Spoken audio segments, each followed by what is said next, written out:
How to remove password protection from a PowerPoint presentation. Hi everyone, I'm here to assist you today. Without any delay, let's jump right in. First, open PowerPoint on your device. After you open the presentation that has password and you want to remove, press on File at the top left. In the file, in the bottom, click on Info. After you have clicked on Info, on the left side, click on Protect Presentation. After you click on Protect Presentation, you'll find different options. Click on Encrypt with Password, which is the second option.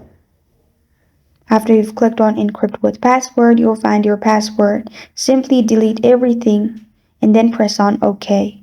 Make sure there's no alphabets or numbers. After you do that, you're good to go.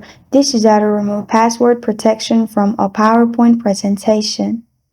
Thank you for joining me today. If this video helps you out, please leave a like and subscribe for more. Got a question or want to suggest a topic? Comment below. Thank you for watching.